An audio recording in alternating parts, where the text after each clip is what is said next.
Okay. Good morning once again.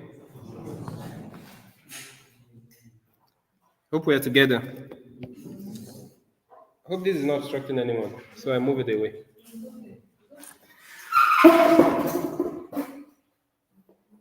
Okay. So this morning we'll be looking at introduction to cybersecurity for government, protecting critical infrastructure, and sensitive data. Online participants, I hope we can all hear me.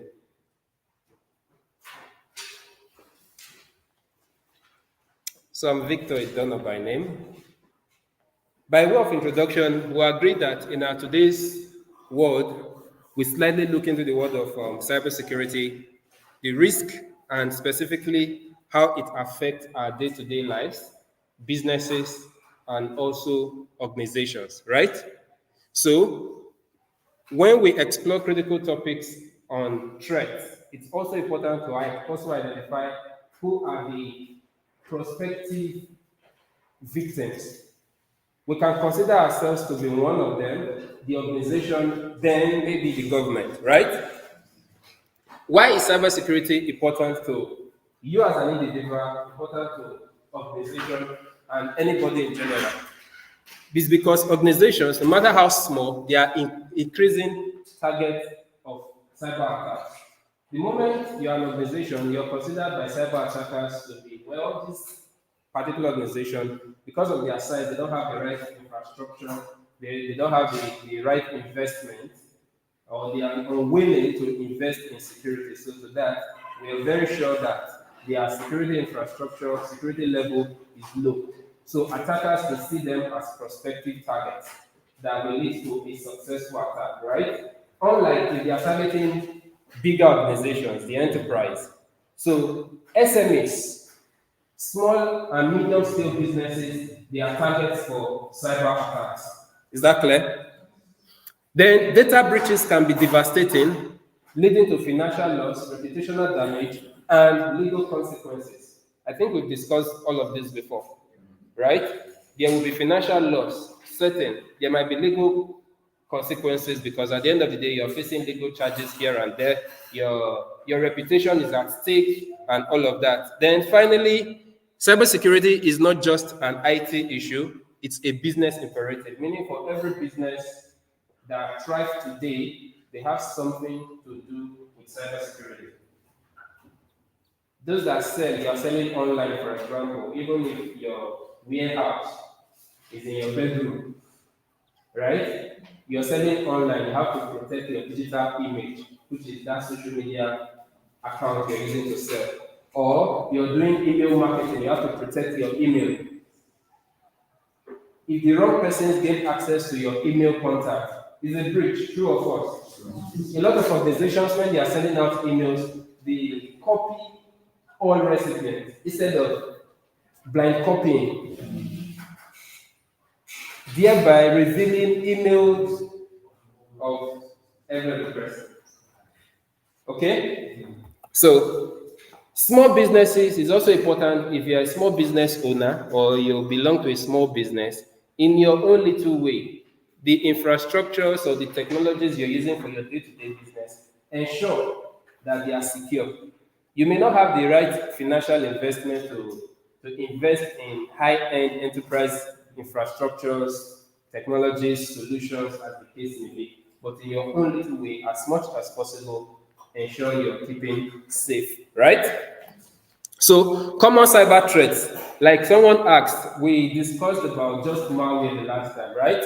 So we have phishing, and we've discussed about phishing again today during the offline. So phishing is deceptive emails or messages that trick users into revealing sensitive information. So phishing can happen either through email or through a web environment. It can even happen through SMS, but in SMS it's called smishing. That's another category of fish. Exactly. Then we have ransomware, malicious software that encrypts files and demands a ransom for decryption. I think we've discussed this over and over again. A ransomware will encrypt your files and demand a payment so that to get your for you to be able to retain your data or get your data back. So in that case, that is the ransomware. And next is malware. Malware is a harmful software designed to disrupt systems or steal data. And in our example here, we have viruses, we have worms, we have trojans. We know what viruses are. We know what worms are. And we know what trojans are. Viruses lead to system malfunctioning. We understand? Viruses lead to system malfunctioning. Worms, they are self-replicating malwares. And they end up filling up your space, eating up your space. So for example, you can have let's say, an 8 flash, and maybe the file, your legitimate file in there is just too big. But you realize that out of the 8 you're having just 1 MB. That is because a ROM is doing something there. It's self-replicating, filling the storage with jobs. So a lot of times, so you might feel your system is running slow, and you're seeing your hard drive, your drive C, feel. You're ever asking yourself, what do I have on this system that the whole thing is filled? Sometimes you try deleting, but the deleting is not working. Or the more you delete, the more space is being consumed. So you know, in that case, that is a sign of a worm.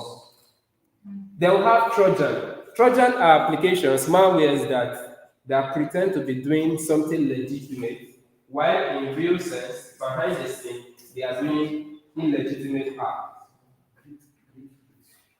For example, you have applications to install on our phones, right? Yes. The free ones. How many of us love free applications, free apps? We love our wolf now. Love.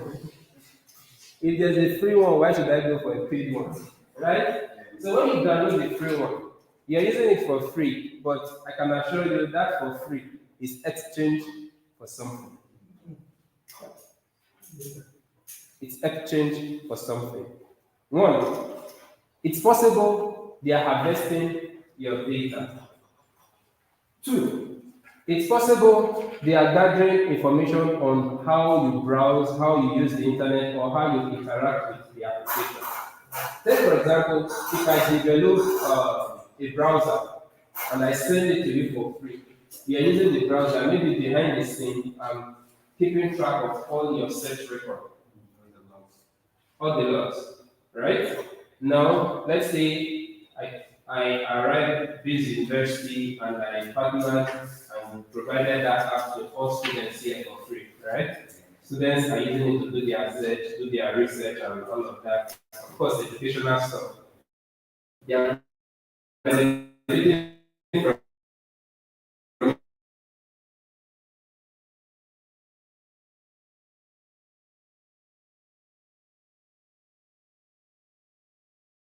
that is big data, right? And I begin to dissect, analyze, and do data analysis on that data that has just been gathered, right? That will enable me to know the kind of products to sell to students in this school.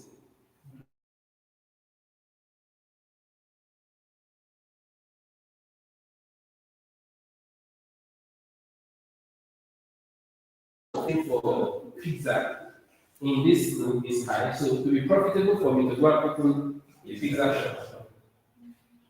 Are we following? Now, in some cases, some will require access to your contact.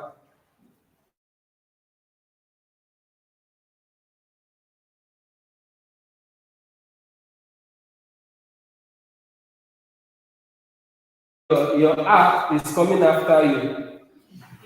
We will not agree now. But if I ask how many of us have received call and they tell you one Mr. A, your friend, your brother have borrowed money, yeah. We all right?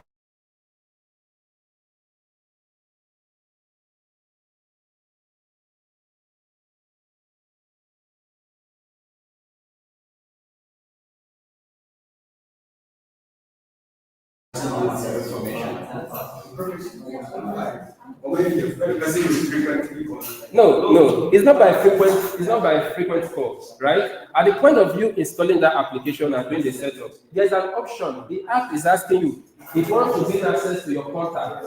Do you agree? You said accept. If you want to get access to your SMS, your message, do you accept? You said yes. Now, camera is for if you want to do a KYC. KYC is where your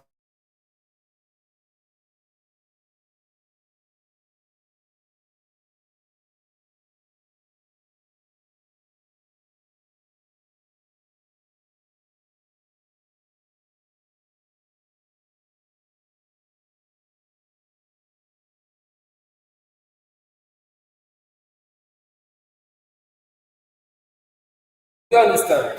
So it means indirectly you granted them access. You it's just like please give me this money as a loan, but while you're giving it to me,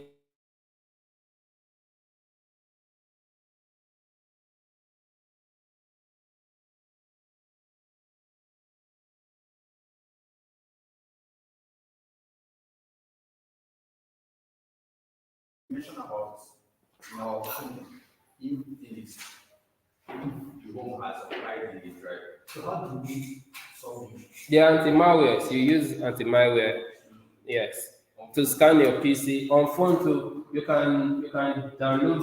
How many of us have antiviruses on our mobile? Antivirus on our mobile. Well, I would have went there is antivirus on mobile. I thought that something you will say antivirus for. There's no, there's no inbuilt extra layer. For example, you're downloading an app.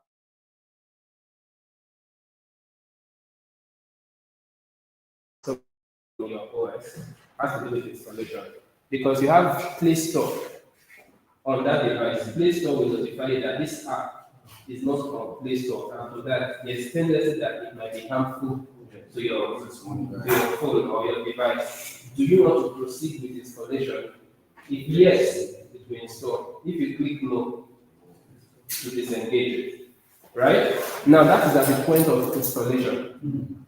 But if you have an antivirus, at the point that file is arriving in your device, your antivirus will do the scanning and notify you this app is not safe, or it's not been tested, or it's not been quarantined. So first it will remove it to quarantine. You understand? So you don't have to wait until you start engaging or interacting with the app, either opening, running, or do we understand? So antivirus on your mobile phone will help you to identify in the place of doing intrusion detection and prevention. Are we together? Yes, please. It's a scenario that the file was stored on the USB cache, and then the individual want to access the file, took it to the system, was seeing quite clear that there are files inside. When you put it was nothing, but looking at it, you also look at the drive, see and look at it, showing that there's something. When you click on it, there's nothing. So what normally you look at that, when I put it that. Okay, now, do you understand the question? There's what we call masquerading. Sometimes I know you all love movies, right? If I give you my flash drive, the moment you plug into your PC and you are seeing that folder with movies inside, you will do what? You will want to open. Remember, you opening, you have to double click. True or false? If you double click a folder, it will open. If you double click a software, a .exe file, an executable file, you are running it, right? So if I create my malicious executable file that will corrupt your PC, I will simply change the icon.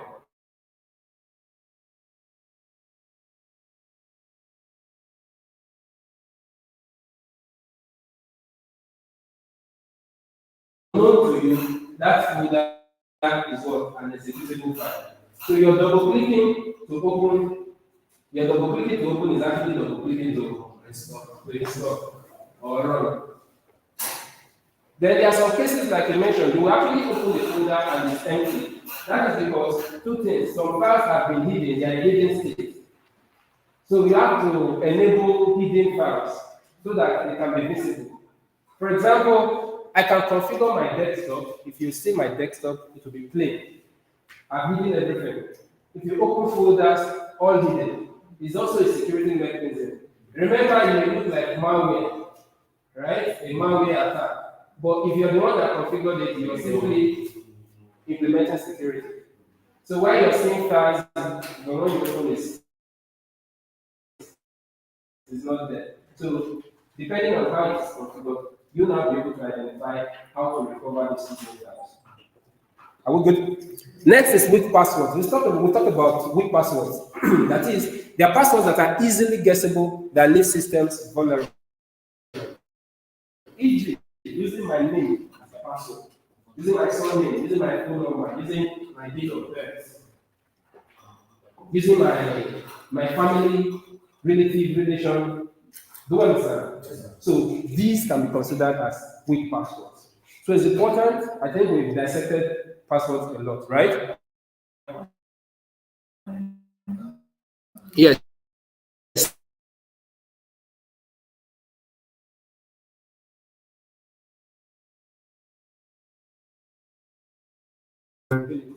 Like what I was discussing earlier, and maintain the application. So if you install an application today, there's a need for upgrade whenever there's an update. Remember, update comes with new functionalities, more security, and new features. Although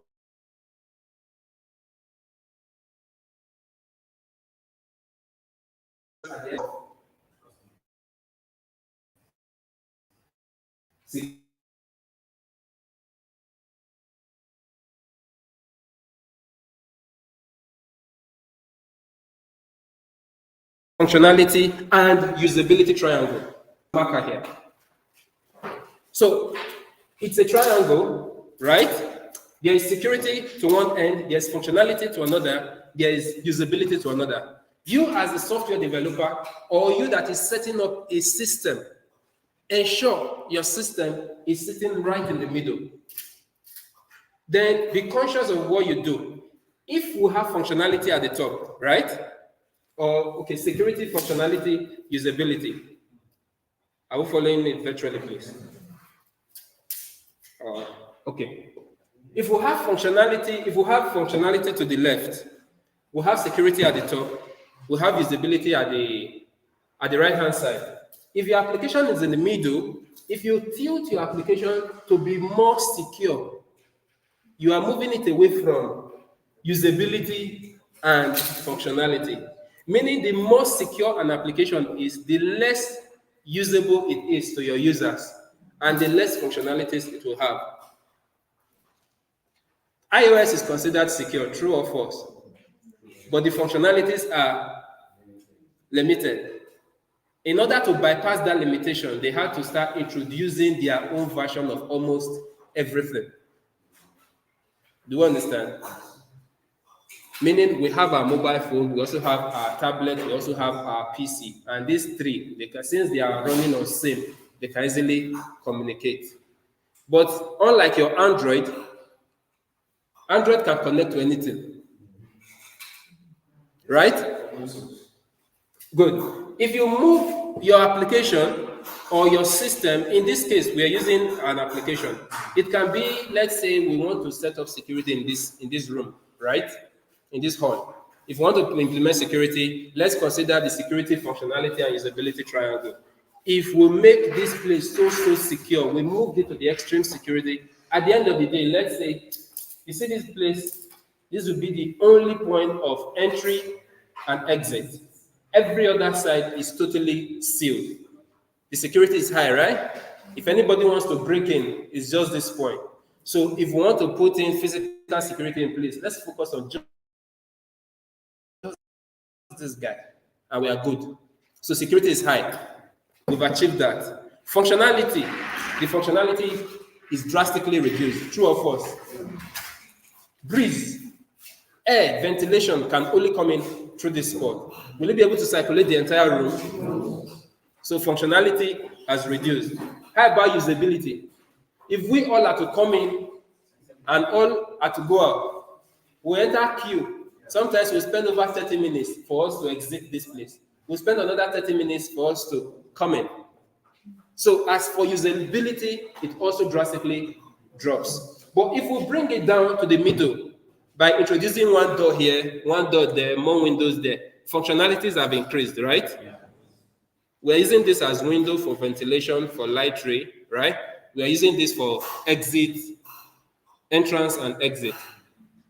So functionality have increased, but however, security has dropped. By you dropping security, it means if there's a problem now, while you are struggling to cover this one, someone is breaking that point, another people, do you understand the scenario? So, They are complaining about the audio. So we can place this. okay. Yeah. So, for unpatched software, outdated software is important for us to ensure that round the clock, we are what?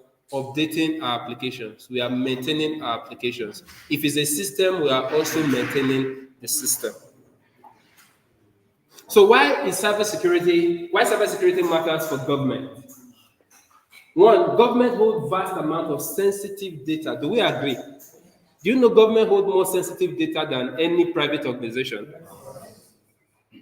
Government is dealing with the entire country. For example, your NIMSI has the record of everybody. Is there any single organization that have the record of everybody? So government handle vast amount of sensitive data. They are not just data for data sake, these are sensitive data. Government, that is citizens' information, national security secrets, financial record, etc. Government have the list of most wanted. Complete it.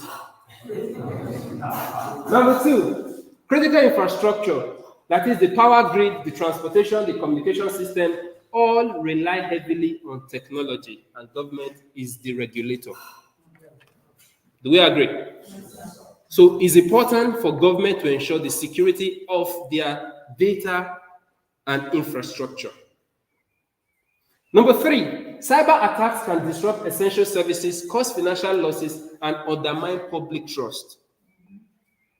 Do we all agree that if government stops functioning today, let's assume government decides to take a break for 1 week, no payment is happening. Without government, no private business will easily survive because a good number of them, they are relying on government. It's a relationship. Public sector and private sector partnership. So, cyber attacks can disrupt essential services. If that happens, it will lead to a whole lot of damages, directly or indirect to the citizens. Okay? The evolving cyber threat landscape. We talked about who are actually the sponsors of these attacks. When it comes to government, at the individual level, if I want to attack you, it can be for fun, right? I want to do it because I want to prove to my friend that I was able to hack Mr. A. I'm a good hacker. That is self-gratification, personal gain, and all of that. Or I'm hacking Mr. A because I want money. That is financial gain. Or I'm hacking him because I just want him to lose his data. And I'll be happy that yes. Are we together? Now, for government, it can be a state-sponsored attack, meaning espionage, sabotage, political manipulation. For economic gain. Let's say, for example, we're here in this class receiving this lecture because everything is calm, right? If there's an attack and maybe our mobile devices were mind, nobody will focus on listening again. You'll be trying to solve the problem that you are facing. So a lot of times, it's not moving. Yeah. Online. You can stop sharing and sharing.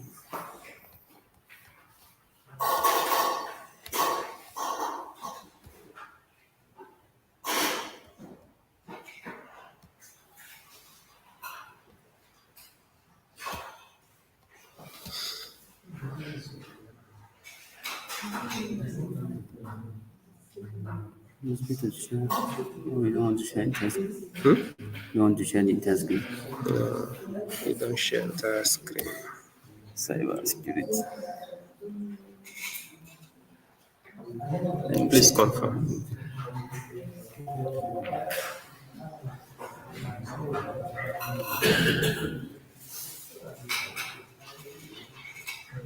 Is it showing now?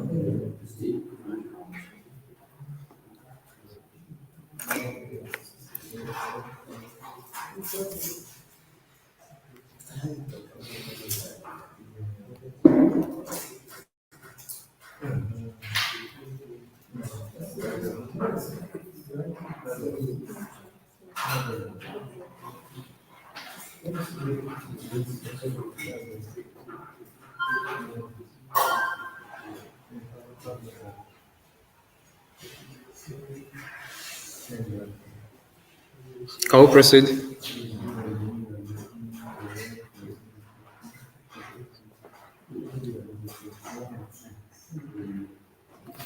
So it can be state-sponsored attacks.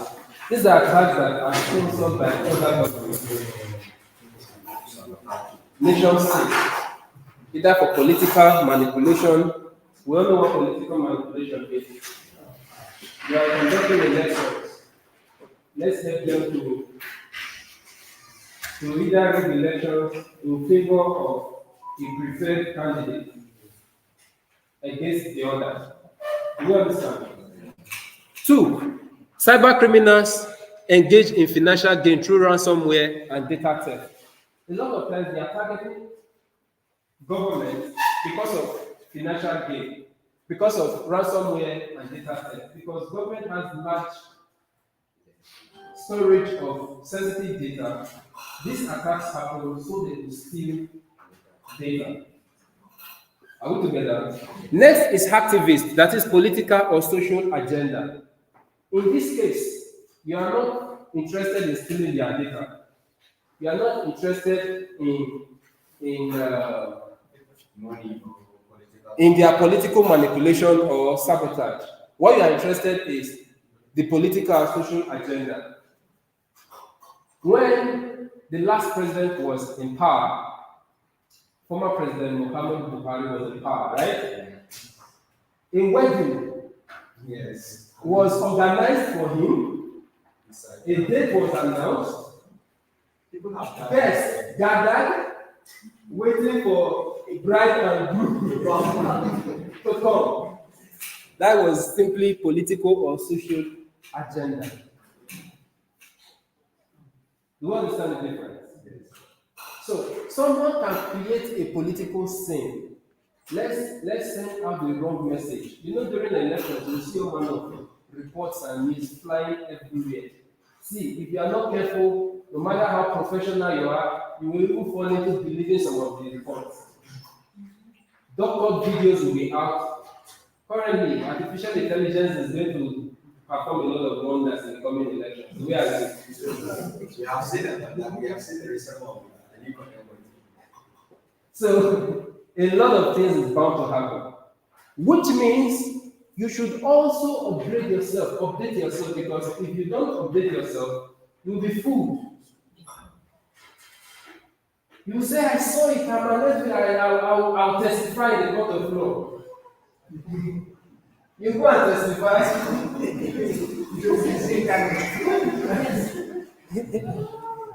So next is insider threat.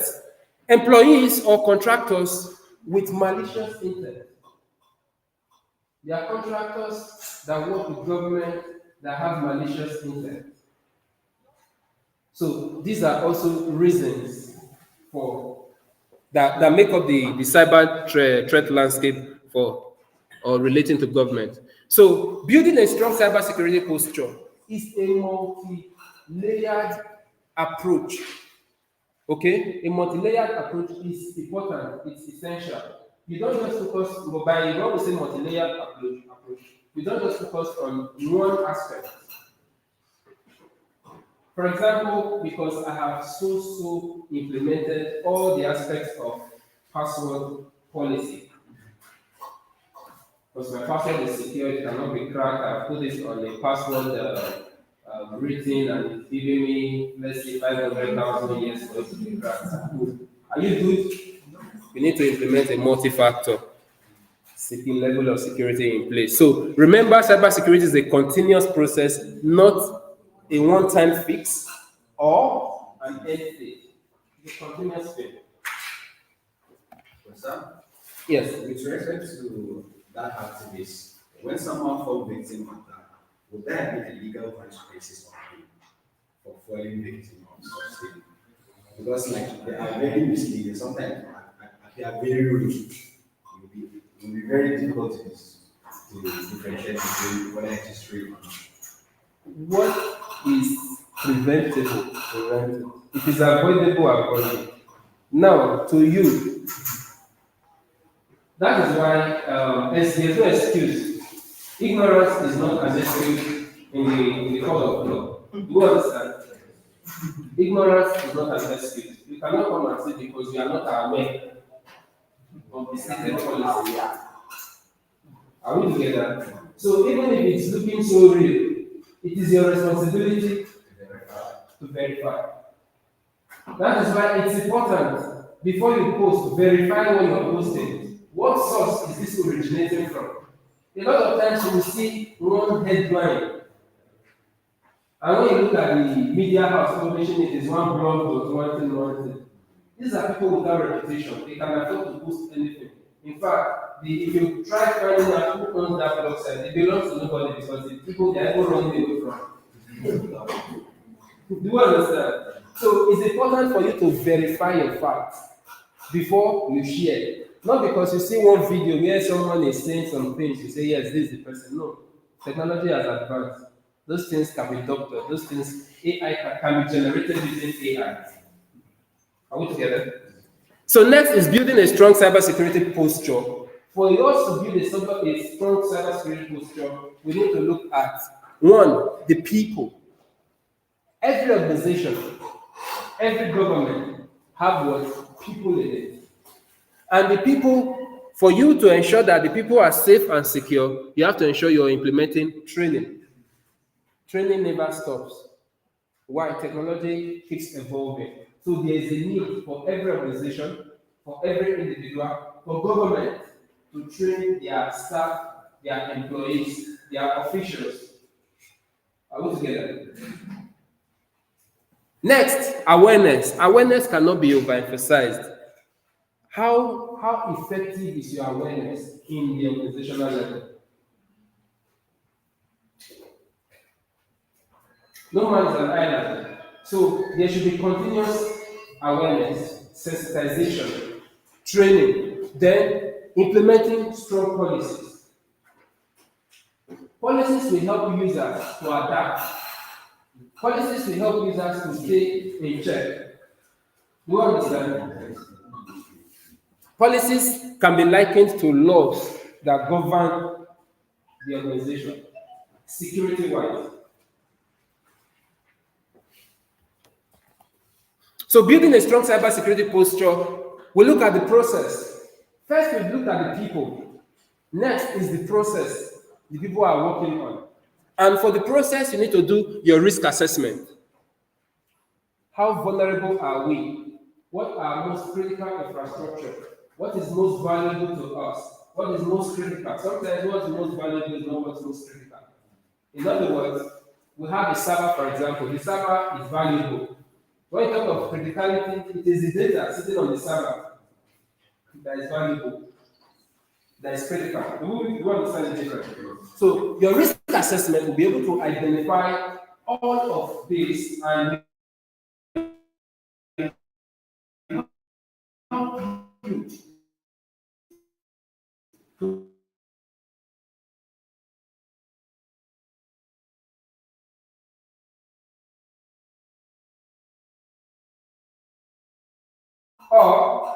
you wait, what happened?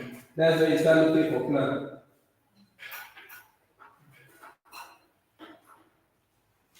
Let's take firefighters, for example.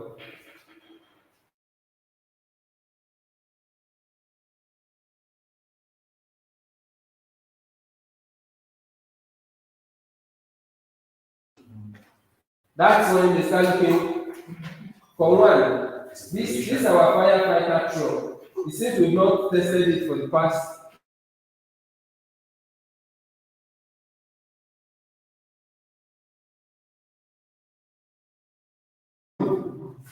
You're supposed to have even arrived there. Do you understand? So there's a need for an incident response plan in every organization. As a business, be it small, medium, or enterprise, there's a need for you to have an incident response plan.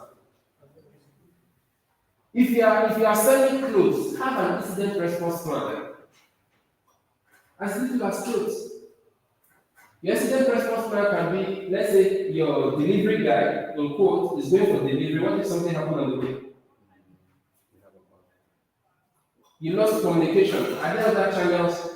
Do you have a plan in place to pacify your client pending when that incident is resolved and you return back to? Do you understand?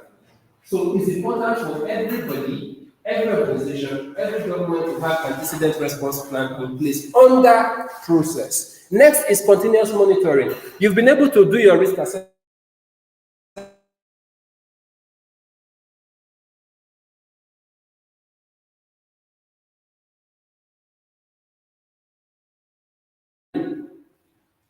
You don't wait until the effect of that threat or of that attack has fully manifested. Sometimes you detect when it's still a threat. You don't wait until when it has been exploited.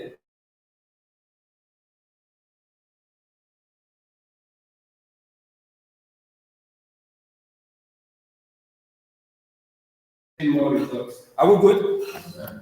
Next is technology. We talked about the people, we talked about the processes, now we're talking about the technology. And in technology, you have to implement your firewalls, your intrusion detection systems.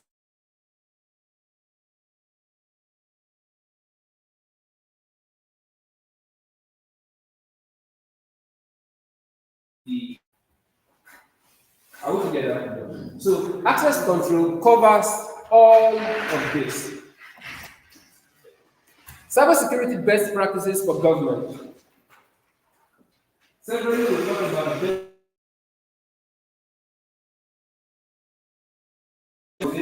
now best practices for government. Prioritize risk. Prioritize risk management. That is, identify and assess risk, allocate resources accordingly.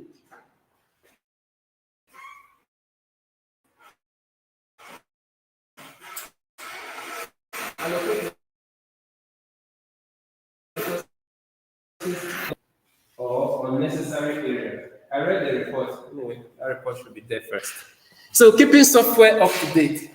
Patch vulnerabilities promptly. Whatever infrastructure you're using, government also have that responsibility to ensure that they are also keeping up to date. A couple of months back, the organizations has been to some are still using Windows 7.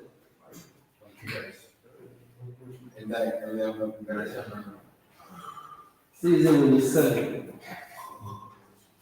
There's a need for upgrade. You need to upgrade. Then implement this strong authentication. What multi-factor authentication, strong password policies do you have in place? It's not just having them in place. Are you implementing them with all of the things we've learned the past 1 month, right? Have we started applying them in our day-to-day activities, interaction with people, engagement with businesses? So it's not just enough to have the policies, take the extra step of doing what, implementing them. Next is regular backup. Regularly back up your data. That is to ensure quick recovery in the case of data breach, as much as possible, do backup. Very important. If you have a backup, it's easier to restore from backup. So a lot of times, harden your system before you recover. Then after you restore your data, you do as much as possible to do what? Review. Remember, you have to find out and analyze how that initial attack, what led to its success. So you don't need that port or that entry point still open in your restored data. You understand? Then conduct cybersecurity training for all staff, raise awareness, promote good practices. It's important for you to keep doing training, keep doing awareness for everybody, for all of you.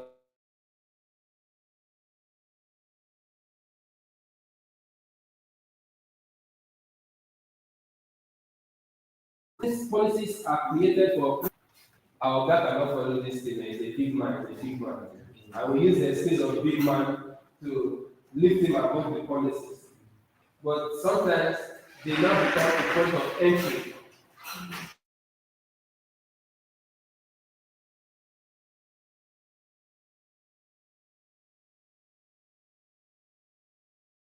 Look like it may look like it's an expensive aspect. It's important for government to invest in cybersecurity. That is staffing. In staffing, hire trained, qualified.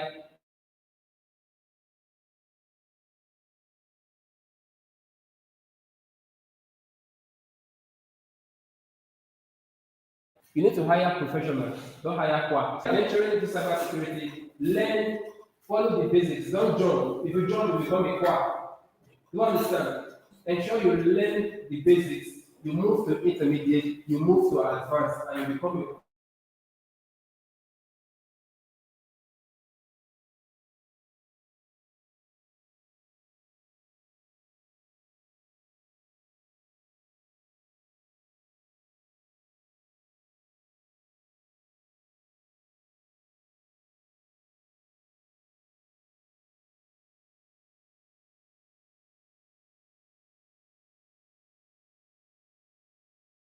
experience. It comes with knowledge.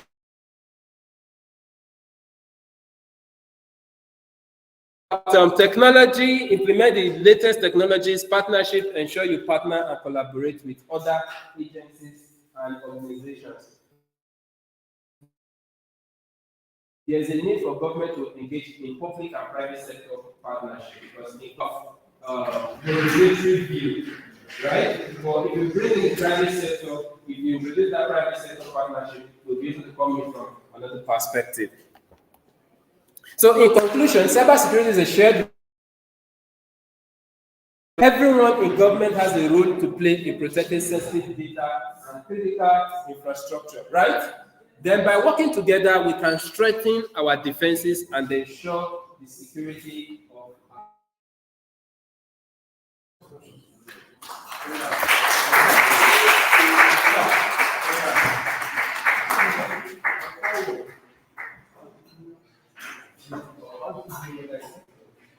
how your fire secure. Okay, firewall is practical. Firewall is like the gate. And what goes up? That is firewall. It's not as for security. So I can configure my firewalls to allow certain files to come into the position. For example, the JPEG image are coming. But when it comes to the exe, any file that you feel is malicious, let's say the py, if it is a Python script. Yes, any other question? Why is the government, Our government, okay? sorry, I say Nigerian government, don't pay more attention on like securing their website. You always see there's going to counterfeit website. So a lot of people are falling victim. A lot of people are like, exploring them and everything. Well, that is aspect that you have to consider. Are we offline now? Okay, we are still online. So that's government is focusing on the above. Just like you now, you don't know someone who has stolen your identity theft. So will you leave your primary role and start chasing people? However, this government and implement the policy. But in Nigeria, sometimes we might have a policy and preach that policy. We now begin to find ways to bend it and twist it, just to person. So however, basically everything relies on the implementation of the policies. Any other question?